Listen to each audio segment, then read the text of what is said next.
Over Lake Maracaibo night doesn't simply fall, it ignites.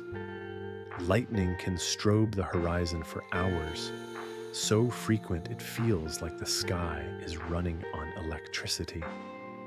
And far to the south, deep inside a national park, bigger than some countries' water drops from the edge of a tabletop mountain, nearly a full kilometer becoming mist before it becomes a river. Venezuela is a land of extremes stacked on top of each other. Caribbean heat, Andean cold, endless grasslands, ancient stone plateaus, and a river system that behaves like a moving world.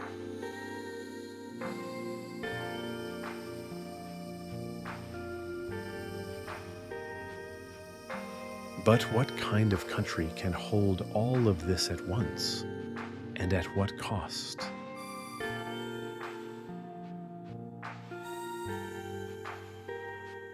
From above, Venezuela doesn't look like one country. It looks like several worlds stitched together along invisible seams.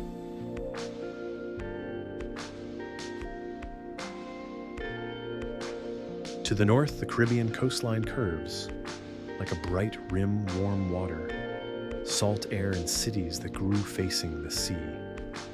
But move inland and the land begins to change shape fast. In the west, the Andes arrive like a sudden argument with the tropics.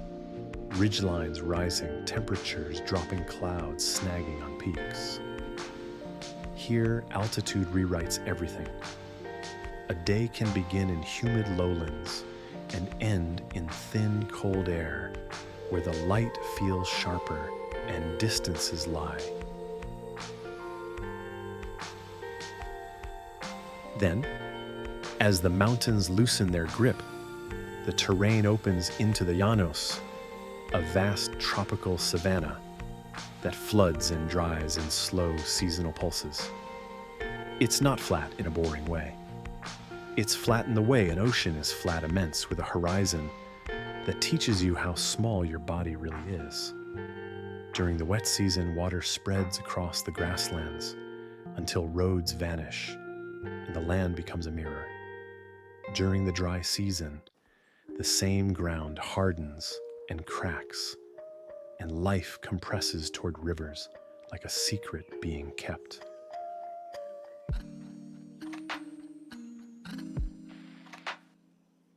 And then comes the south, and this is where Venezuela stops behaving like the rest of South America.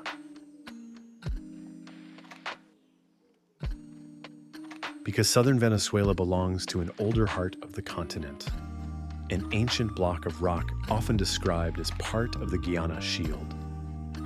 Imagine a foundation so old it feels less like ground and more like a memory the planet never erased. Over immense spans of time, erosion and weathering sculpted this ancient crust into something unreal. Tepuis, tabletop mountains with sheer walls, flat summits and shapes so abrupt, they look designed, not natural.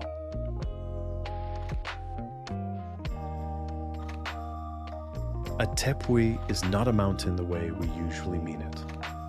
It's more like a fortress carved by time. Vertical cliffs rise like stone curtains. Water spills off the edges in ribbons that vanish into cloud. And because the tops are isolated like islands in the sky, they become separate worlds both geologically and biologically.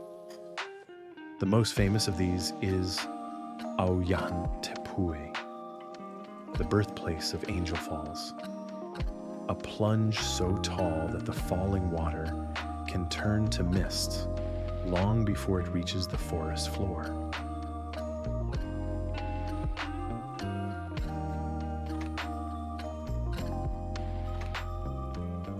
But the drama isn't only in the rocks. It's in how water moves across them.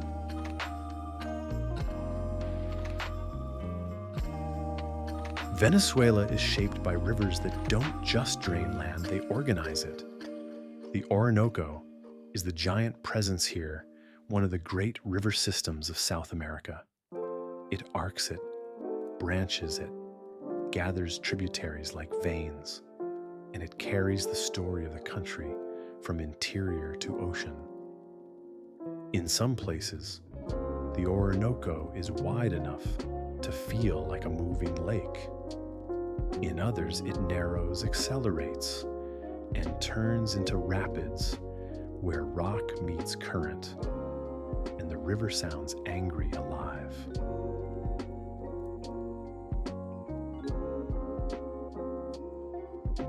And rivers don't only carve valleys, they create climates. They create forests. They draw borders between ecosystems. They decide where people can travel, where settlements can survive, where animals migrate, where trade becomes possible. In Venezuela, water is not a background detail. It is the main character that keeps changing costumes. Look north again at Lake Maracaibo, a huge basin connected to the sea, surrounded by lowlands and mountain edges that influence weather patterns. It's here that the atmosphere performs one of its strangest routines, Catatumbo lightning, where storms can build with such consistency that night after night the horizon flashes, moist air rises, heat feeds convection, winds collide, and suddenly the sky becomes a vast silent machine of light, not one dramatic bolt, but relentless flickering, a reminder that calm is sometimes just a surface illusion.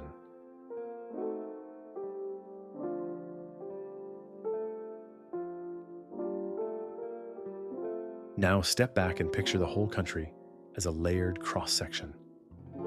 In the west, younger mountain-building forces and uplift-shaped high terrain and valleys. In the center, open plains breathe with seasons. In the south, ancient rock platforms stand like the skeleton of a much earlier Earth. And along the north, the Caribbean coast ties everything to the sea, to currents, to trade, to storms, to the idea of arrival.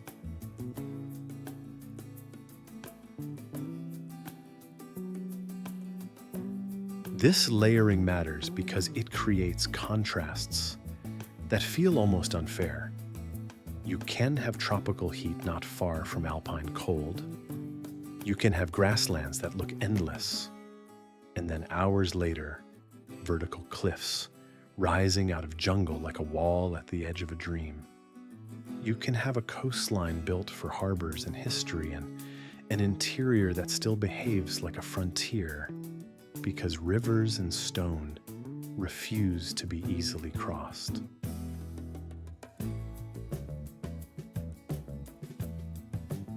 And if you're watching this as a travel documentary, it's tempting to treat Venezuela as a montage lightning waterfall, savanna, mountain river. But the real story is the connective tissue, the geological patience that built the stage, and the water that keeps rearranging the set.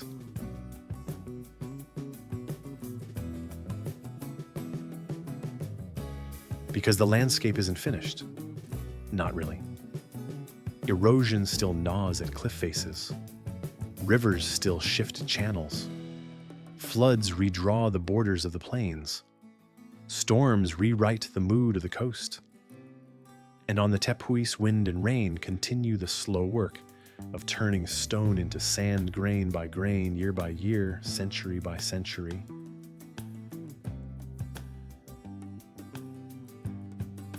So here's the question that lingers as we leave geology behind and step into living systems. If the ground beneath Venezuela is still changing slowly, relentlessly, what does it mean for life to claim any part of it as home? In Venezuela, life doesn't simply exist inside the landscape, it negotiates with it, Season by season, flood by flood, heat wave by heat wave. The country's biodiversity is not one single paradise. It's a shifting mosaic because the stage itself keeps changing mountains, forcing rain to fall rivers, rerouting nutrients, plains turning into wetlands and back again.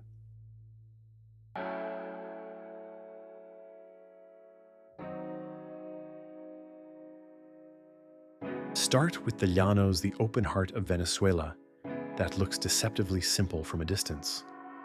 In the wet season, water spreads across the grasslands until the land becomes a shallow inland sea. The grass tops disappear, fence lines vanish, trees become tiny islands, and suddenly the rules of survival change. Fish move into newly flooded areas. Birds arrive in numbers that can feel unreal. Herons, ibises, storks, raptors scanning the water like living satellites. Caimans float like dark punctuation marks. Capybaras, the world's largest rodents, gather in groups, half-submerged calm, as if they've seen this transformation all their lives, because they have.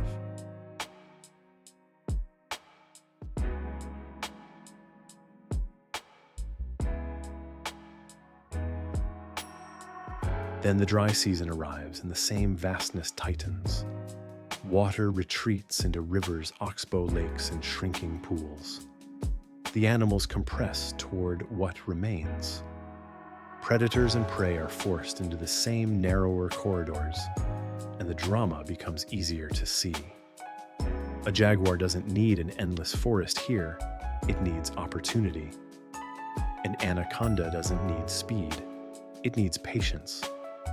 The Llanos is often described as flat, but it's really a theater of timing a place, where the calendar is a survival tool and the horizon is a warning.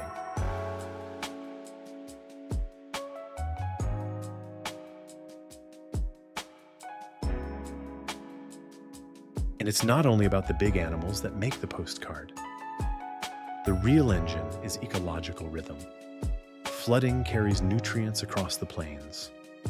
Dry spells concentrate food chains. Insects rise in waves. Plants evolve to tolerate extremes, soaking months, scorching months, sometimes both in the same year. Even the air changes heavy with humidity, when waters rise dusty and sharp when they fall. The soundscape changes too. Wet season amphibian choruses that can feel endless. Dry season silence, broken by sudden wing beats, or the splash of something large re-entering water.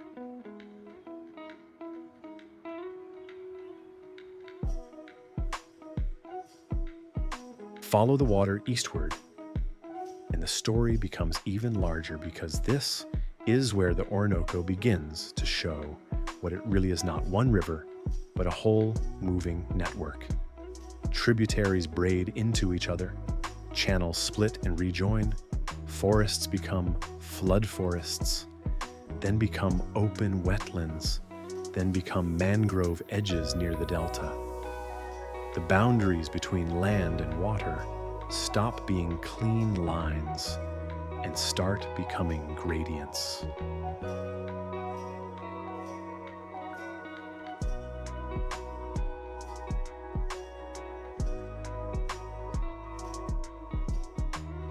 The Orinoco Delta water dominates daily life. It's not just scenery, it's the floor.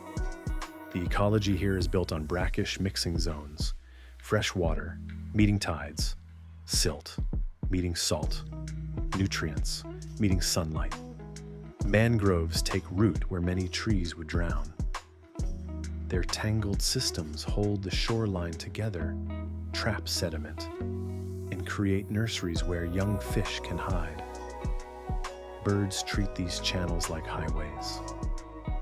And when night settles, the delta feels alive in a different way. Insects, humming frogs calling the occasional splash that hints at something unseen moving through dark water.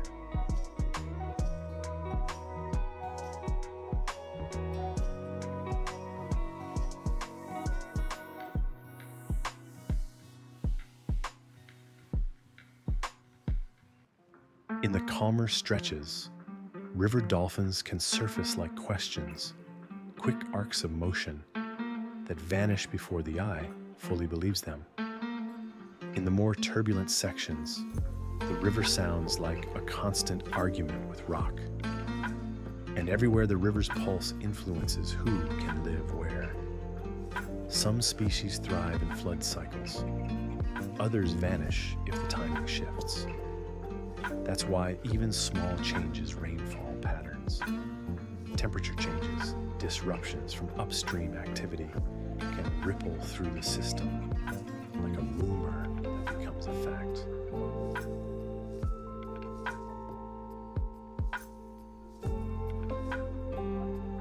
Farther north near Lake Maracaibo, the ecosystem carries a different tension. Warm waters, wetlands, and human activity meet under an atmosphere that can turn violent with startling consistency. Catatumbo lightning isn't wildlife, but it is an ecological force, because storms shape water, levels shape vegetation patterns, shape what can breed and when. In many places, the climate is the quiet architect. Here it's loud, here it flashes.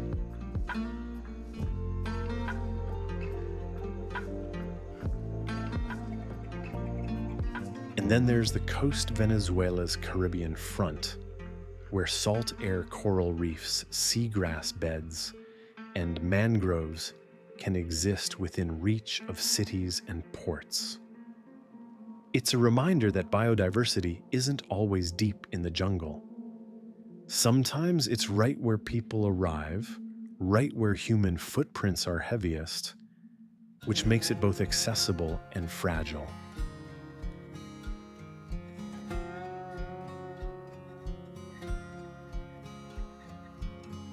Now shift south again into the world of the Tepuis, and the logic of ecology changes completely.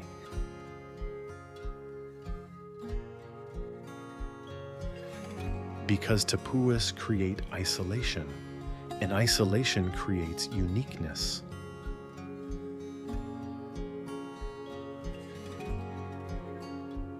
The summits of these tabletop mountains are like islands floating above the forest. Sheer cliffs cut them off. Clouds wrap around them. Winds scrape over their edges. Over long stretches of time, plants and small animals on top evolve without easy contact with the ecosystems below. This is where Venezuela becomes almost science fiction landscapes that look like ancient ruins of stone, dotted with pools, wetlands, and strange vegetation adapted to thin soils and relentless rain.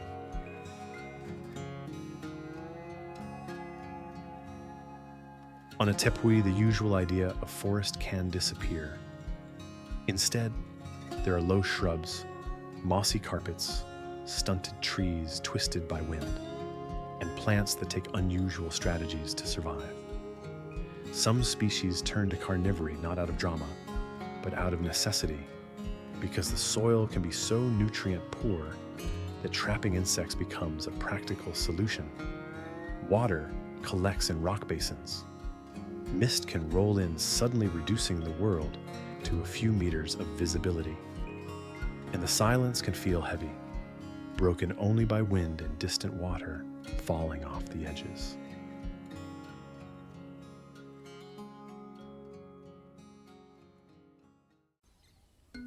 Below the Tepuis, in places like the Grand Savanna, the ecosystem shifts again into open savanna patches, gallery forests, along streams and wooded zones that change with elevation and moisture. Fire rain and soil type create different neighborhoods of life, and each neighborhood has its own rules.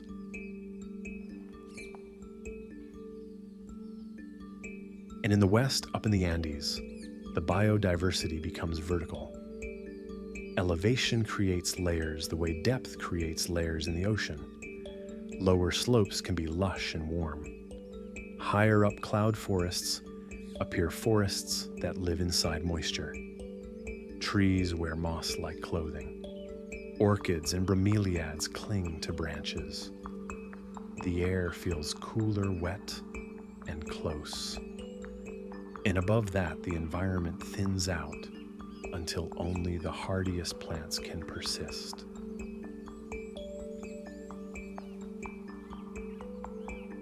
This is why Venezuela's biodiversity can feel overwhelming. It's not just a long list of species. It's the fact that in a single country, ecosystems shift from Caribbean reefs to floodplains, from mangrove deltas to sky islands, from humid lowlands to cold, high peaks. Life is constantly adapting to edges between wet and dry hot, and cold salt and fresh ancient stone and new sediment.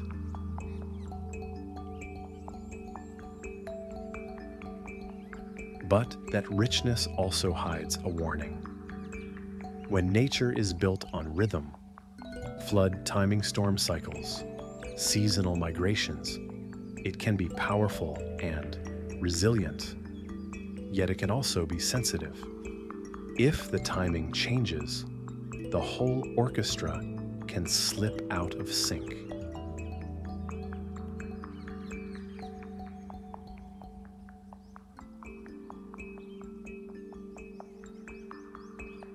So the question becomes unavoidable as the camera moves from animals and plants toward the people who've lived inside these systems for centuries. When a country's ecosystems depend on balance and timing, what happens when the rhythm is interrupted?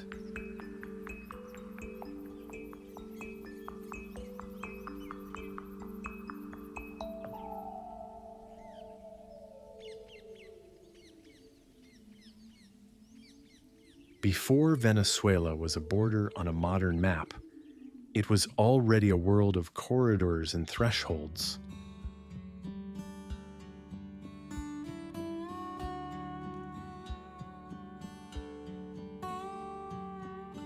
Waterways were the first highways. Mountain passes were the first gates. The coast was a place of arrival. Yes, but the interior was a place of decision, where to settle, where to move, where not to be caught when the season turned.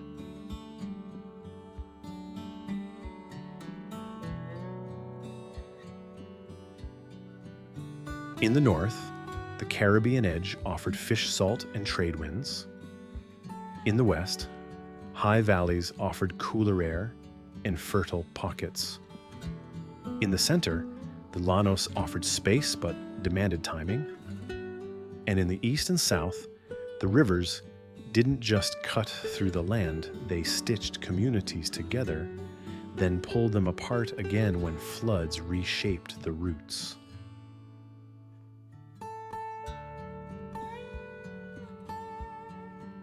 If you want to understand early human life here, you don't start with tribes as labels.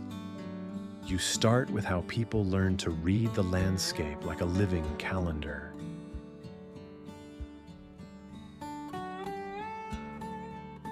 In the Llanos, survival wasn't a permanent settlement carved into stone. It was mobility adaptation and a deep intimacy with seasonal change. Floods could make the same place generous one month and unlivable the next. So knowledge mattered more than walls. People learned where the water would retreat first, where animals would concentrate, which trees marked higher ground, which river bends were safe, which were traps. Even today, the Llanos carries cultural echoes of that relationship, horsemanship, cattle culture, the idea of the plain as both freedom and threat.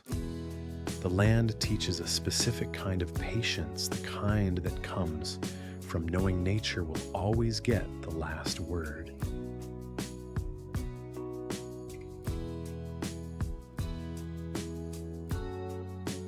But the strongest early water culture in Venezuela belongs to the Orinoco Delta.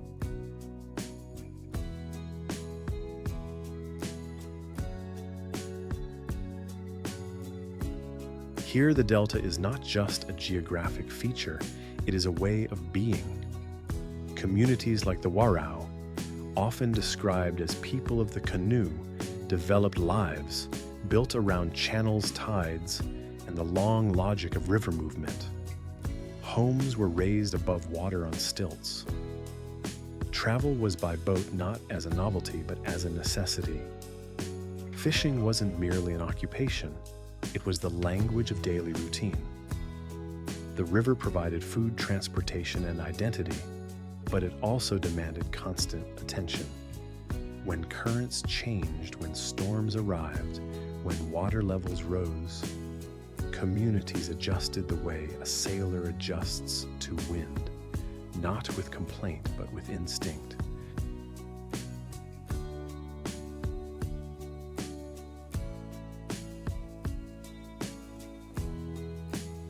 And then south of the delta, and deep into the Guiana Highlands, you encounter a different relationship with land, one defined not by movement across water, but by the presence of stone that looks eternal.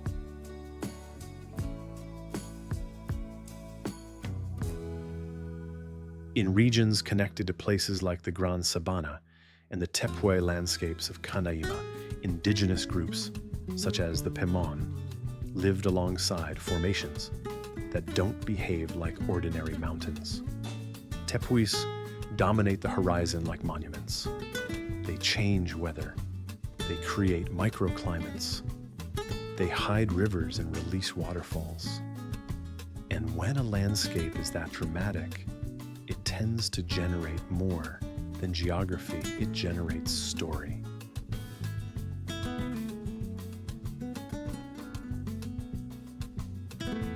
For the Pemon, the Tepuis are not simply scenery.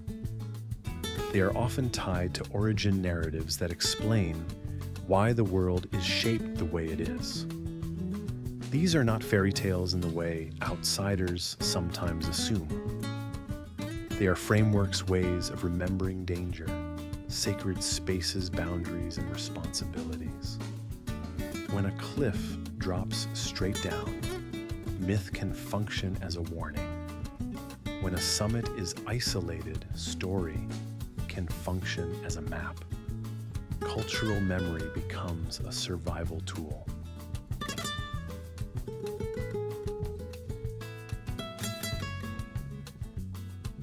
This is the pattern across early Venezuela environment, an identity braided together so tightly that you can't pull one out without breaking the other.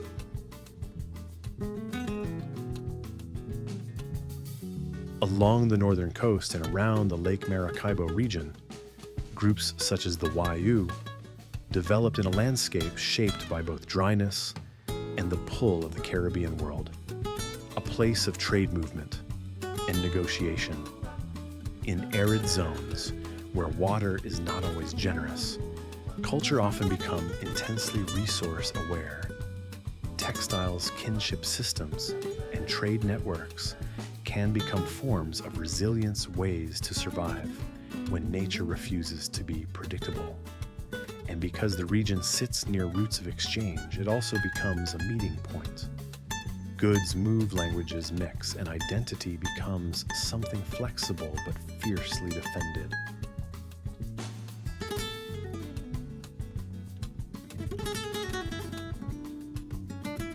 If the Delta teaches the lesson of water, and the Tepuis teach the lesson of stone, then the Andes teach the lesson of altitude.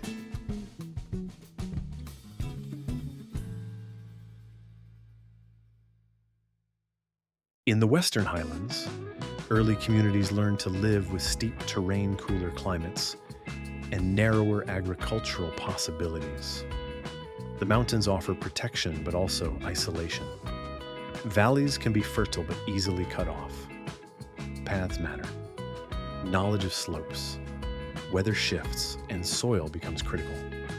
In such places, community organization often grows around cooperation, because one bad season can't always be outrun the way it can on the plains. You need storage. You need shared labor. You need the kind of social glue that holds when the weather turns.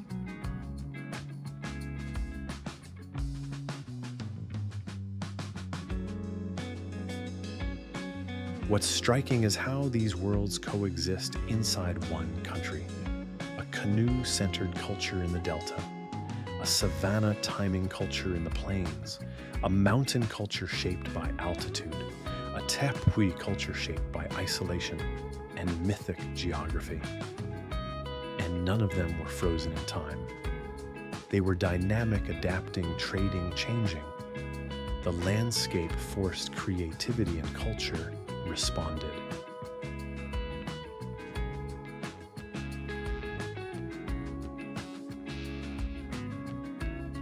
But here's where the documentary lens has to slow down and resist the temptation to romanticize.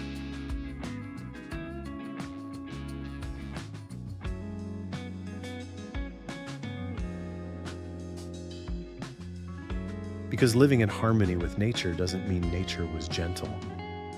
It means people learned to survive without pretending the world was safe. Floods still drowned. Heat still killed. Storms still arrived without warning. Rivers still took lives. The difference was that survival knowledge was shared and accumulated passed forward as practice, ritual, story, and social rules.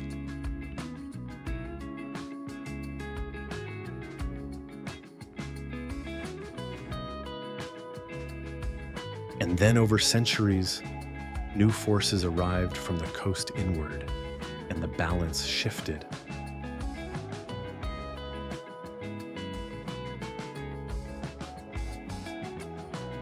Outside, powers would look at Venezuela and see resources ports, fertile valleys, timber minerals, and later oil. They would see strategic waterways. They would see land that could be claimed on paper. But for the people already living here, the land was not an abstract asset. It was a living system with rules you could not break without consequences.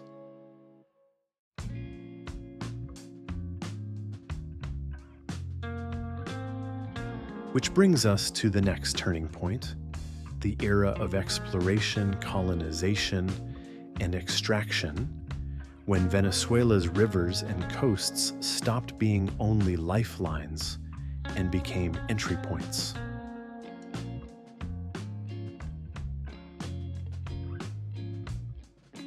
So ask yourself, when a landscape shapes identity for centuries, what happens when strangers arrive and try to redraw that landscape with ink, steel, and ambition?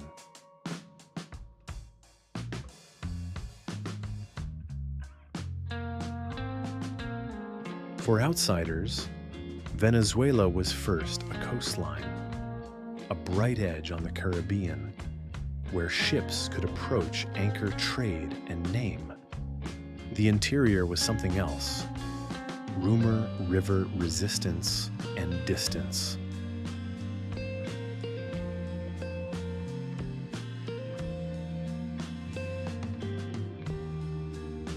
The earliest waves of European arrival did what arrivals usually do.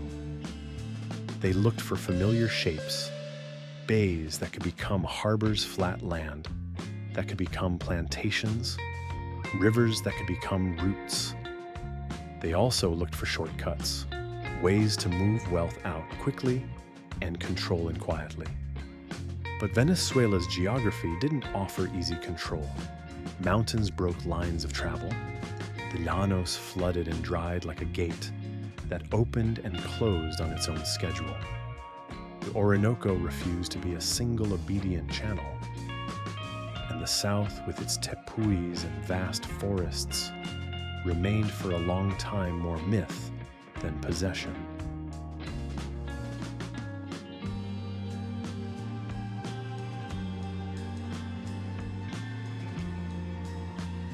So exploration here was never just discovery. It was negotiation with a landscape that didn't care who claimed it.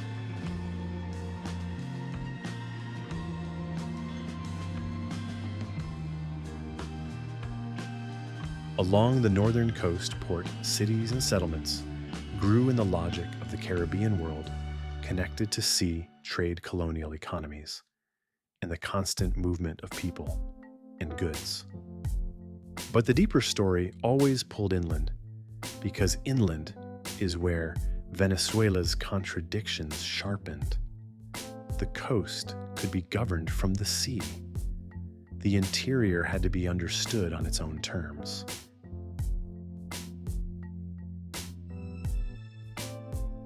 The Orinoco in particular became both temptation and obstacle.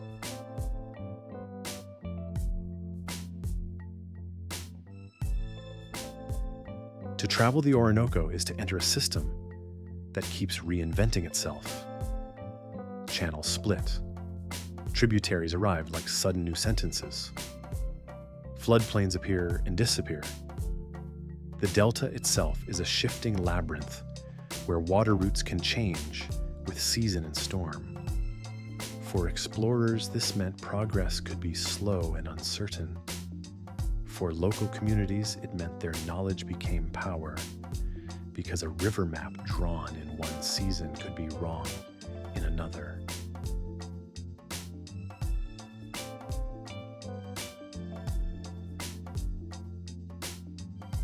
But the desire to move inland didn't fade, because inland promised resources, and resources always create pressure.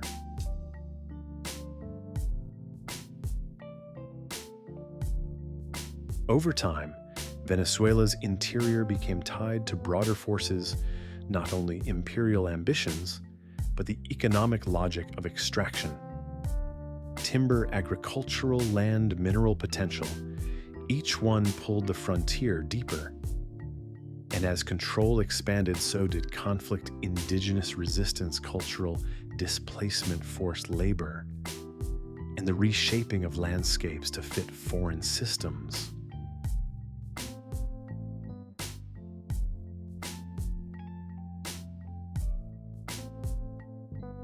Yet Venezuela's history is not only a story of being taken, it is also a story of being fought for and fought over from within.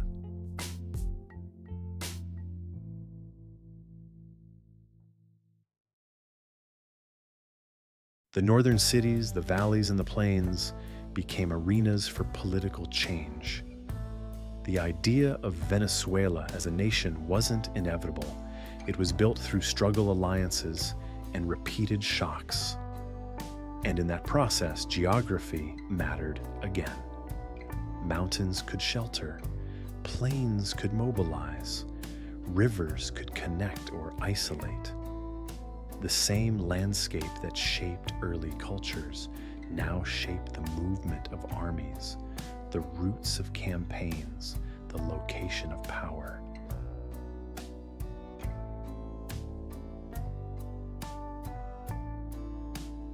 Then in the 20th century, another transformation arrived, one that did not come from the sea, but from beneath the ground.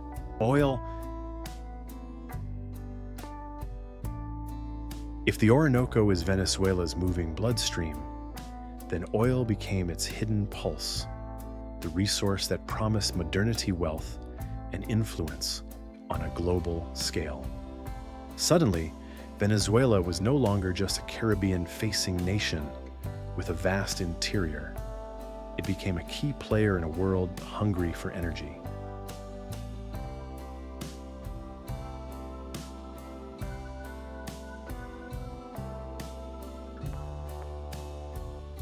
And oil doesn't simply change economies. It changes architecture. It changes expectations. It changes the rhythm of daily life.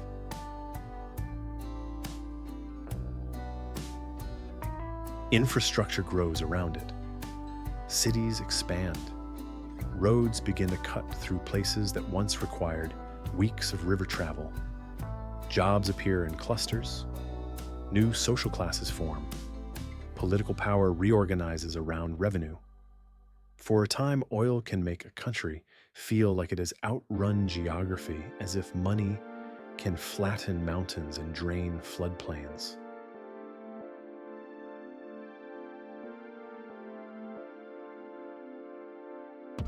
But oil also creates dependency. And dependency can turn into vulnerability, especially when wealth becomes concentrated and the rest of the economy stops being diversified. When a single resource becomes the anchor, it can hold you steady until it starts pulling you under.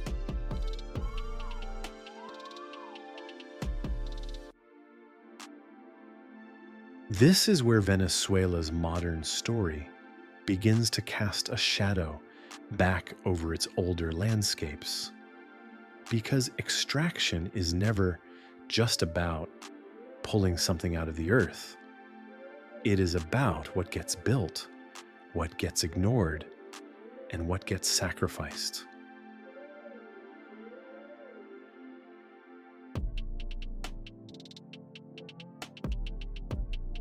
In the south beyond oil, other forms of extraction emerged as well.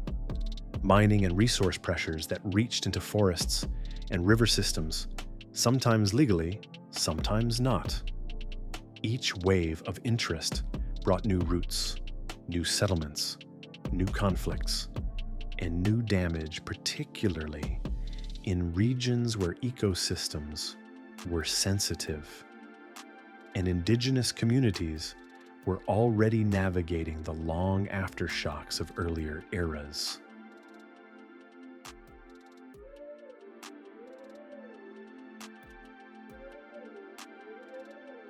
And through it all, Venezuela remained a country of stark contrasts, world-class natural wonders, and deep economic fragility. Ancient stone plateaus and modern political volatility, river cultures and urban crises, Caribbean sunlight and interior hardship.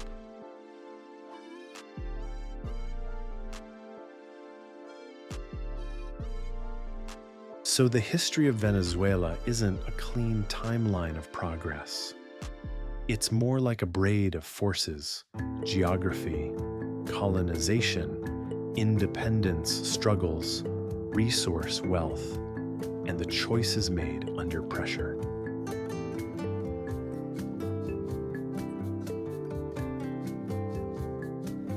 And now in the present, that braid tightens.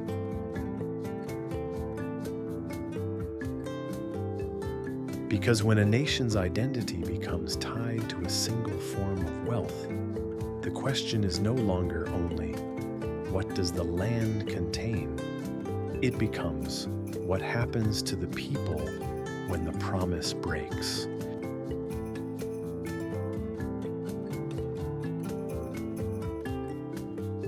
The landscapes are still here. The plains still flood. The Tepuis still stand. The lightning still flashes. But the human story has entered a period of strain that can't be explained by scenery alone.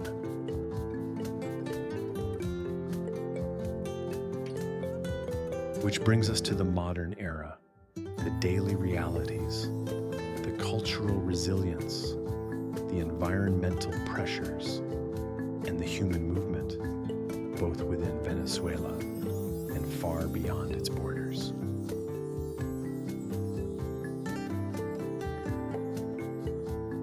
So here's the transition question we carry forward if Venezuela's greatest treasures are both above ground and below it. Why has survival become the hardest journey of all?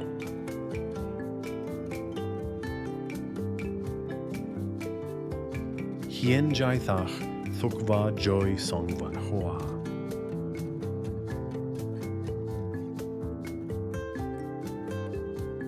There is a certain kind of heartbreak that doesn't show up in aerial shots.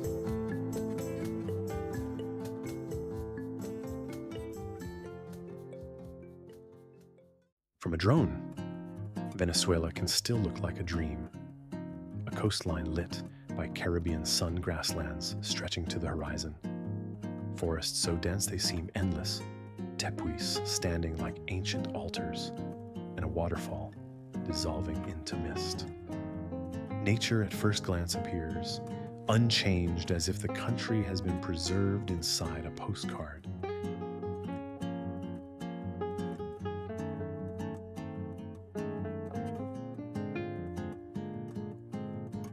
But on the ground, the modern era has been defined by strain, economic collapse, political conflict, shortages, fear, adaptation, and a scale of migration that has reshaped entire regions of South America.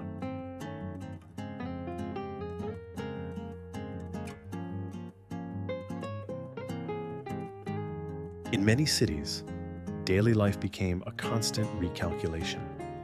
How long will the power stay? On which roads are safe today? What can be found in markets and what cannot?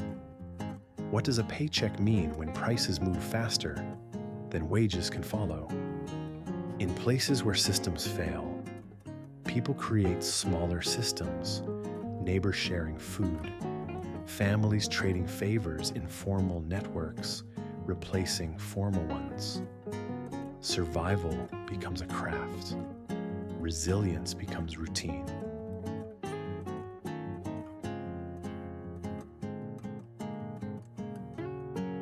And the most visible sign of that strain is movement.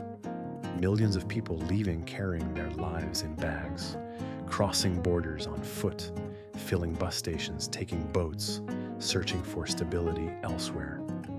Migration is not only a statistic, it is a change in the sound of streets, the emptiness of classrooms, the way a city feels when too many goodbyes have become normal.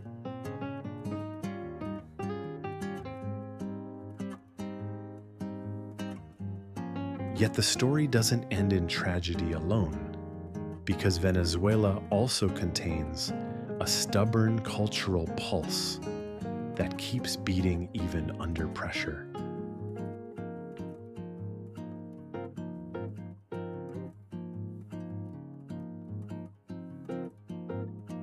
Music still rises, sometimes as celebration, sometimes as defiance. Food traditions persist even when ingredients become harder to find. Local festivals continue in smaller forms. In homes, people keep telling stories about the country they remember and the country they hope returns. In many communities, humor remains a survival strategy, a way to keep dignity when circumstances try to take it.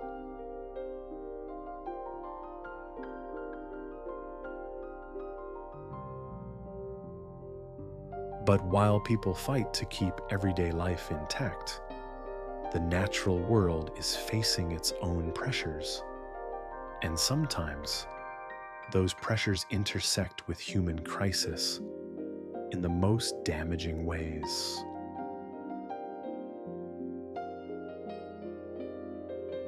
In the south, especially in regions tied to the Orinoco Basin, and the wider Amazon frontier, illegal and informal mining has become a major force. Gold, in particular, has the kind of value that can attract desperation and violence. Mining camps can appear like scars on the forest-clearing land, contaminating rivers, disrupting ecosystems. Toxic substances used in extraction can seep into waterways. Fish populations can be affected. Communities downstream can face health risks, and indigenous territories can become contested spaces where outsiders arrive with weapons money and a brutal impatience.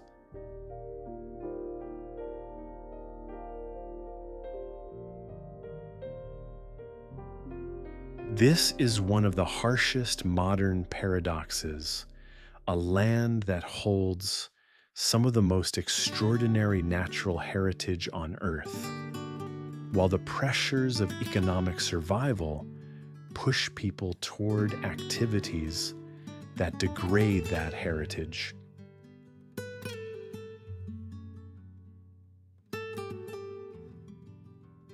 And then there's the question of tourism, because a country can be both fragile and breathtaking, and outsiders often struggle to hold those truths at once.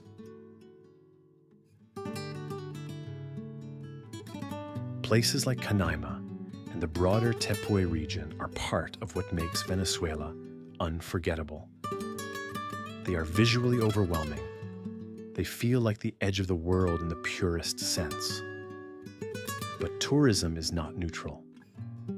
Increased visitors can mean money for local communities.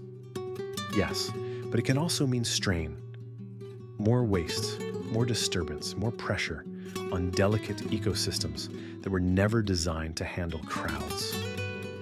The very features that make Tepuis and waterfalls so iconic, their isolation and fragility, are what make them vulnerable to unmanaged human presence.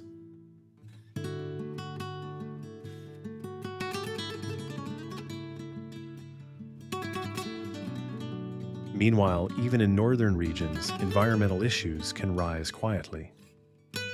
Coastal ecosystems can be affected by pollution and overuse. Wetlands can be pressured by development. Rivers can be impacted by upstream activity. And climate patterns that once felt stable can begin to wobble, altering the rhythms that ecosystems rely on. Floods arriving at unfamiliar times, dry seasons lasting longer, storms intensifying.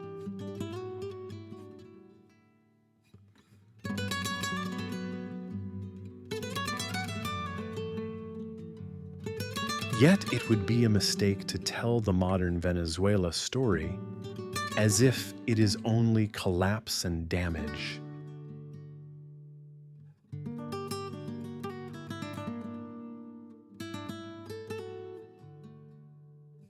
Because the modern era also contains acts of protection. People trying to preserve what can still be preserved. Community groups advocating for indigenous rights. Local guides teaching visitors to respect sacred places. Scientists and park workers doing what they can with limited resources. Families keeping cultural memory alive through language craft and ritual, even when the future looks uncertain.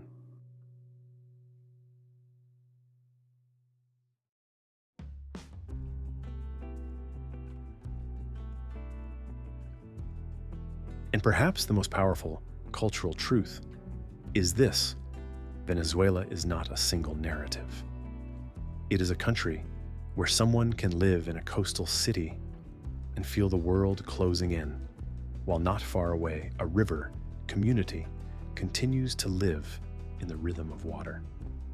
A country where one family measures life in political headlines, while another measures it in the rise and fall of the floods. A country where a young person dreams of leaving, while an elder refuses to abandon land that holds ancestors and stories.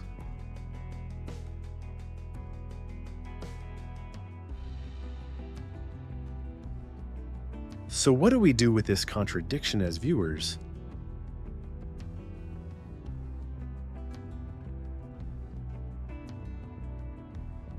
We watch a waterfall and feel awe. We watch lightning and feel wonder. We watch forests and feel the illusion of permanence. And then we remember that the people inside these landscapes are living through one of the most intense periods of uncertainty in the nation's history.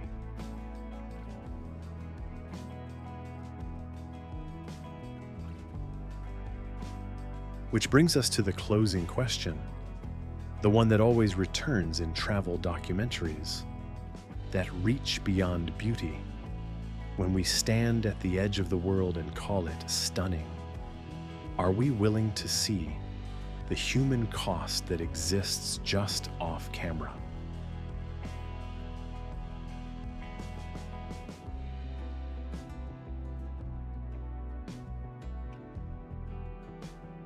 Venezuela is a country that feels like a continent in miniature, a place where the planet shows off its extremes without apology. Over Lake Maracaibo, the night can flash until darkness seems like a myth. In the south, water can fall from a tabletop mountain and turn into mist before it ever touches earth. Across the Llanos, seasons rewrite the map, flooding grasslands into wetlands, and then pulling the water back as if nothing happened. And through it all, the Orinoco keeps moving, not just as a river, but as a reminder that life here has always been shaped by flow.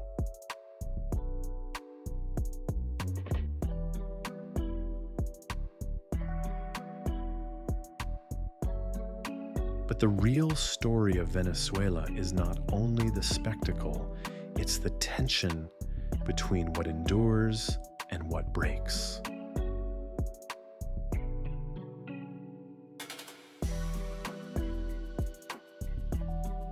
Ancient stone plateaus still stand.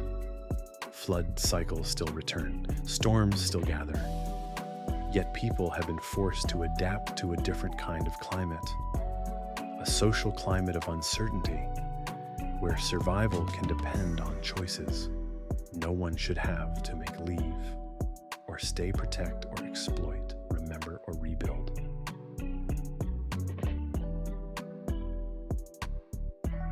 So if there is a message at the world's edge, it might be this: beauty is not the opposite of hardship.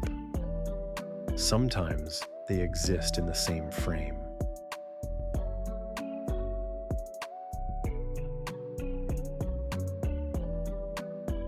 If you ever travel here, or even if you only travel through a screen, travel with respect. Learn whose land you're standing on. Listen to local voices, especially indigenous communities who have carried knowledge of these ecosystems for centuries. Support responsible tourism and conservation where possible. And don't let natural wonder become a mask that hides a human story.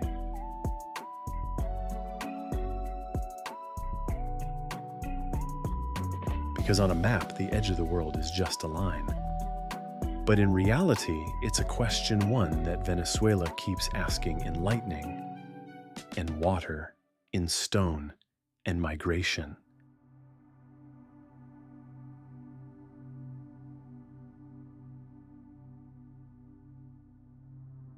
What do we choose to protect before the rhythm is lost?